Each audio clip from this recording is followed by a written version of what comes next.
Dans ce deuxième épisode des chemins de la frugalité, je vais vous expliquer comment avoir une alimentation saine et équilibrée. Je vais vous donner mes conseils, des exemples de repas sains que vous pourrez mettre en œuvre tous les jours de la semaine.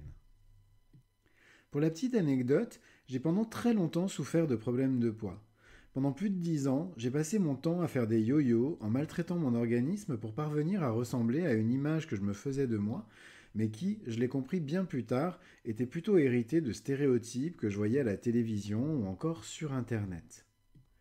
Si je vous parlerai certainement dans un prochain épisode de ces stéréotypes, l'important aujourd'hui c'est justement cette mauvaise gestion de mes habitudes alimentaires et comment je suis parvenu à un équilibre qui me permet de maintenir désormais un poids constant et ça sans me retrouver au bord de l'épuisement à force de privation.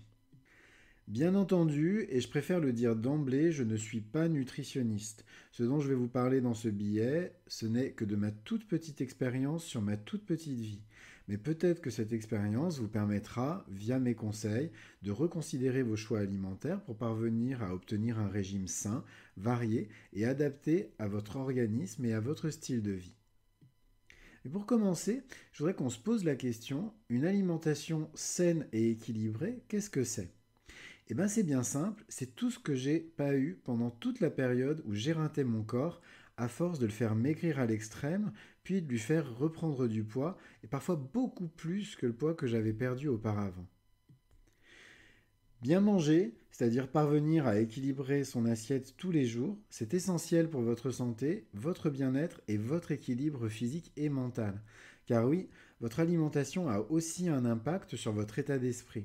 J'y reviendrai certainement dans un autre épisode, mais une alimentation saine est certainement un des meilleurs antidépresseurs qui puisse exister.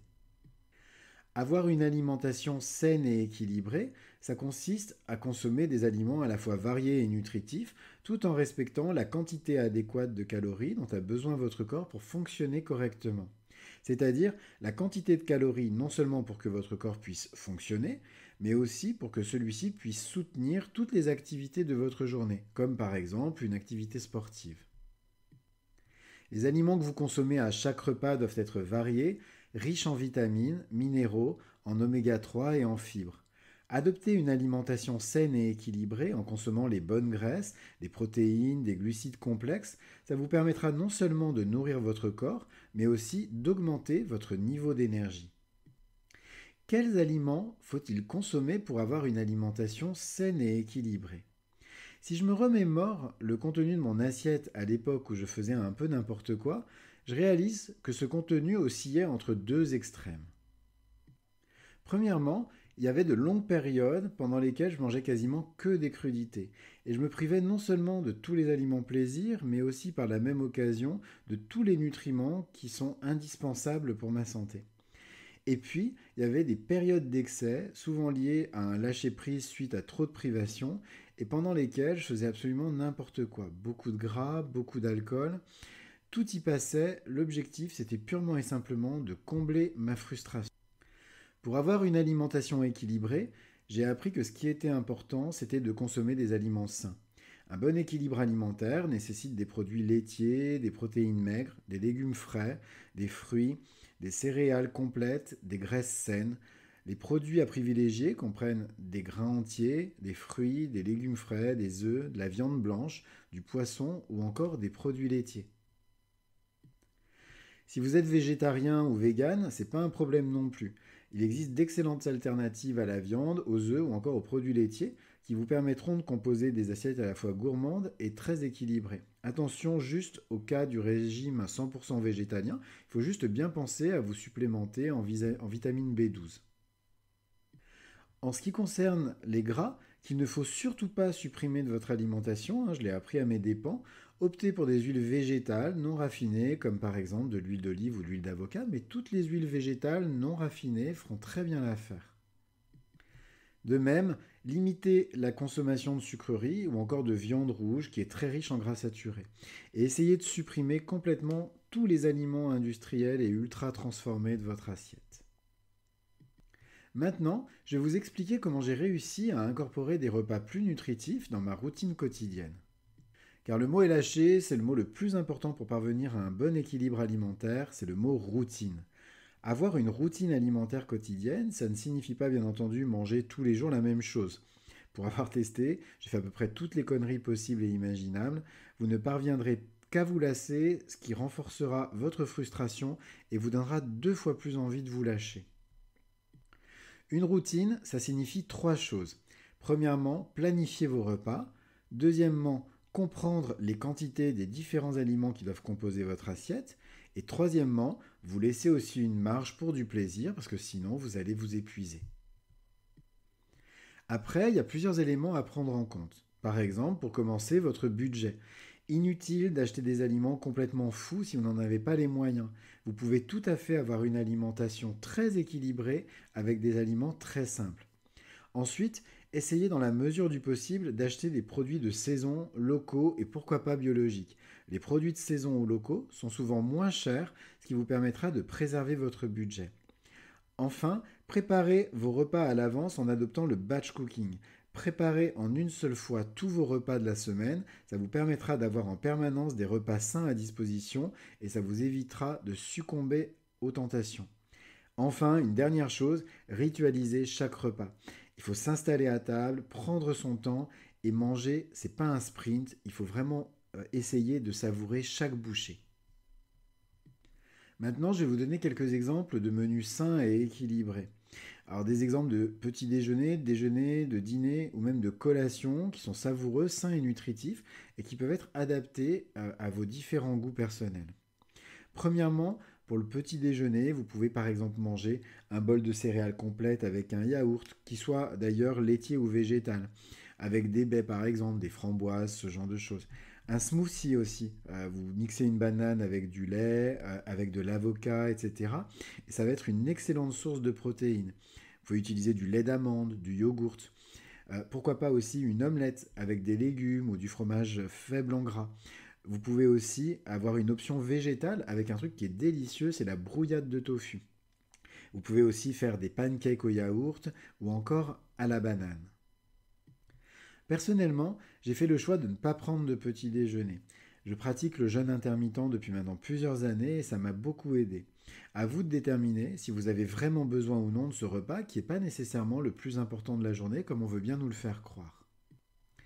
Pour le déjeuner, vous pouvez tout à fait manger une salade composée avec des légumes frais et des protéines maigres ou des protéines végétales. Pourquoi pas faire un sandwich au thon grillé et aux œufs avec un peu de pain complet. Vous pouvez aussi faire sa variante végétale qui est délicieuse, c'est-à-dire remplacer le thon par des pois chiches écrasés avec des algues par exemple. Vous pouvez manger aussi un wrap végétalien aux choux-fleurs et patates douces servi avec une salade, c'est délicieux. Et puis, pourquoi pas une soupe aux lentilles corail, au quinoa. Pourquoi pas aussi des burritos frais à la betterave crue. Une des plus grandes décisions de ma vie d'ailleurs concernant le déjeuner, moi qui travaille dans un bureau, ça a été d'arrêter de manger à l'extérieur. Typiquement, aller dans des restaurants ou de manger des sandwichs. Et de rejoindre ce que j'appelle la team Tupperware. Je mange mieux, beaucoup plus équilibré. Il me suffit de préparer un peu plus le soir pour avoir mon Tupperware prêt pour le lendemain. Pour le dîner, qui est vraiment le repas qu'à titre personnel je privilégie, vous pouvez manger par exemple une salade de quinoa avec des haricots noirs et des avocats, des capelletti à la ricotta. Vous pouvez tester aussi la version végétale de la ricotta qui est délicieuse à base de tofu, avec des épinards. Pourquoi pas un wok de nouilles sautées avec des légumes, du poulet aux légumes avec du riz brun ou des boulettes de poisson et de la purée de potiron avec des haricots blancs. Bref, c'est des exemples, mais vous allez voir que c'est vraiment des exemples qui vont vous permettre de bien visualiser ce que vous devez manger au quotidien. Pour les collations, que personnellement j'évite, sauf vraiment lorsque je fais du sport, c'est-à-dire lorsque je fais beaucoup de sport, optez pour un fruit frais, un yaourt ou encore un peu de fromage faible en gras, mais vraiment les collations, il faut vraiment les consacrer aux journées où vous allez vraiment avoir une activité physique importante. Maintenant, je vais vous donner quelques conseils supplémentaires pour manger plus sainement et adopter une meilleure routine alimentaire.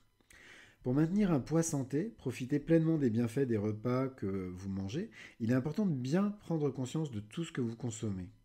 Sans en devenir accro, moi je vous conseille d'utiliser une application qui va vous permettre de compter vos calories, comme par exemple Yazio, qui est très bien. Et ça, c'est vraiment quelque chose d'indispensable. Je vous invite aussi à investir dans une montre de sport. Ça va vous permettre d'avoir une bonne estimation des calories que vous dépensez. Et c'est un excellent outil pour justement déterminer vos portions alimentaires. Ces deux outils, Yazio et la montre de sport, ça va vous permettre de vraiment bien comprendre l'équilibre entre les calories que vous dépensez et les calories que vous consommez. Évitez aussi le grignotage entre les repas, hein. C'est pour ça que typiquement les collations, je les limite au strict minimum. Et puis buvez beaucoup d'eau pour rester hydraté tout au long de la journée. L'eau, c'est clairement votre meilleur ami. Vous pouvez aussi limiter ou supprimer la consommation d'aliments transformés, ça c'est vital, c'est vraiment le truc à supprimer complètement parce qu'ils sont beaucoup trop riches en sucre, en sel, en graisses saturées et essayez plutôt de consommer des aliments frais aussi souvent que possible. Enfin, prenez le temps de manger, c'est important de savourer tous les plats, d'éviter de manger trop rapidement et d'apprécier en toute conscience chaque bouchée. Une dernière chose, si d'aventure vous craquez et vous tombez par exemple dans un paquet de gâteaux, pas de culpabilité, savourez votre paquet de gâteaux et dites-vous que demain vous ferez tout simplement mieux que ce que vous avez fait aujourd'hui. En résumé, bien manger, avoir une alimentation saine et équilibrée, ça consiste à choisir de bons aliments que vous allez prendre beaucoup de plaisir à cuisiner et consommer en fonction de votre activité. Au final, les bienfaits sur votre vie vont être super nombreux. Une meilleure santé physique et mentale, une bonne qualité de sommeil et des niveaux d'énergie beaucoup plus stables. Est-ce que vous avez, vous, de votre côté aussi, une routine pour une alimentation saine et équilibrée? Je vous rappelle que cet épisode est également posté sur le blog donc Les Chemins de la Frugalité.